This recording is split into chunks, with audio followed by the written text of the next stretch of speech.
नमस्कार जी।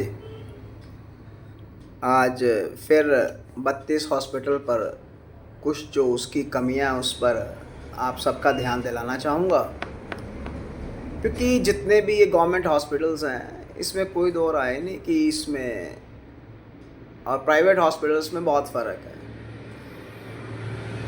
Private hospitals पैसे बहुत देते हैं और सरकारी हॉस्पिटल्स जो हैं उसमें सिर्फ आपके मेडिसिन्स के पैसे लगते हैं और इलाज अच्छा हो जाता है। मगर मैं अपनी इस बात पे फिर कायम रहूँगा कि हॉस्पिटल्स अगर किसी को प्राइवेट में जाना है तो वो गवर्नमेंट हॉस्पिटल 32 को प्रेफर ना करे, वो प्रेफर करे पीजीआई को। PGI is far more better than government hospital 32। अभी मैं उन खामियों पे नहीं जाना चाहूँगा जिन पर धीरे धीरे चलेंगे उस पर। मगर आज मैं 32 हॉस्पिटल के अंदर जो सबसे बड़ी लोगों को प्रॉब्लम्स आ रही हैं वो आ रही हैं मेडिकल और मेडिसिन शॉप्स की। 32 गवर्नमेंट हॉस्पिटल के अंदर जो मेडिसिन्स की शॉप हैं वो बहुत महंगी हैं।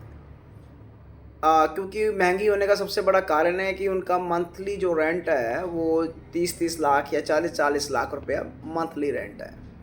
इस करके जो दवाइयाँ बाहर सस्ती मिलती हैं वो यहाँ पर 3 गुना ज़्यादा महंगी मिलती हैं।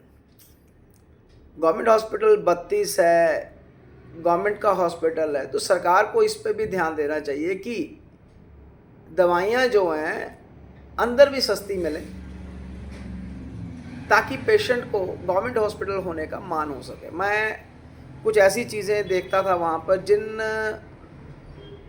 पर एक 32 गवर्नमेंट हॉस्पिटल में एक आयुष्मान और हिम केयर की शॉप है, गवर्नमेंट की है, it is run by the government. उसके अंदर जो चीज़ें आपको 100 रुपये की मिलती हैं वो उसी कॉम्प्लेक्स में मेडिकल जो प्राइवेट शॉप्स हैं उस पर आपको वो 300-300 रुपये की मिलती हैं। तो सबसे बड़ी चीज़ है कि बहुत महंगा है अंदर से मेडिसिन्स लेना। और क्योंकि ऑन द स्पॉट डॉक्टर्स जो हैं उनमें भी एक सबसे बड़ी कमी ये पाई जाती है कि वो जब भी ऑपरेशन होता है तो वो पेशेंट्स को मॉर्निंग आवर्स में बहुत कम बताते हैं। वो तब बताते हैं जब लगभग इवनिंग आवर्स आ जाते हैं। तो आदमी इतनी जल्दी अपनी मेडिसिन्स को या हिम केयर के या आयुष्मान कार्ड के थ्रू नहीं ले पाता, इसलिए उसको बाहर से मेडिसिन्स लेनी पड़ती है। और बाहर भी एक बहुत बड़ा रैकेट है जो अंदर दवाइयाँ देता है। उनके हर डॉक्टर्स के साथ देख लीजिए, अंदर उनके नंबर्स लगे होते हैं। इसमें कोई दो राय नहीं कि जो लोग बाहर से मेडिसिन्स ला के अंदर पेशेंट्स को देते हैं ऑपरेशन के लिए वो सस्ती होती हैं, मगर उसके अंदर ये है कि वो कितनी सब स्टैंडर्ड्स होती हैं, कितनी उनके बिल नहीं दिए जाते। बहुत कम लोग हैं जो बिल देते हैं। मगर गवर्नमेंट हॉस्पिटल के अंदर सरकार को जो ये शॉप्स दी हुई हैं, अगर सरकार अपनी शॉप्स ही लगा ले तो सरकार को भी लाखों करोड़ों का फ़ायदा है, क्योंकि अंदर बहुत मुश्किल हो जाता है। और बिटवीन ऑपरेशन जब कुछ चीज़ें रह जाती हैं या कुछ चीज़ें नहीं मिलती हैं तो वो चीज़ें जो हैं 600 की आपको 2200 की भी मिल जाती है, 2400 को भी लेनी पड़ती है, क्योंकि ऑपरेशन अंदर चल रहा होता है और वो एक स्लिप सी आती है उसके थ्रू आपको लेनी पड़ती है। तो 32 के अंदर मेडिसिन शॉप्स जो हैं वो एक बहुत बड़ा रैकेट है या बहुत बड़ा जंजाल है। गवर्नमेंट और 32 गवर्नमेंट हॉस्पिटल पर जो एडमिनिस्ट्रेशन है उस पर एक नज़र रखें। आप दवाइयाँ लें, पैसे ज़रूर कमाएं, पैसे कमाने के लिए बैठे हैं, पर दवाइयों का रेट जो है ना वो ठीक होना चाहिए।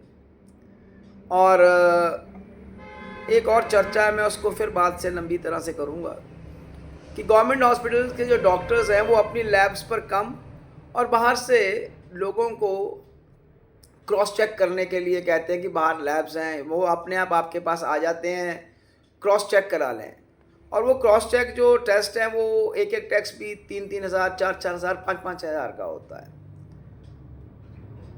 तो गवर्नमेंट इस पर भी ध्यान दे कि डॉक्टर्स अपनी लैब्स पर ज़्यादा विश्वास करें, बाहर की लैब्स को क्रॉस चेक ना करवाएं।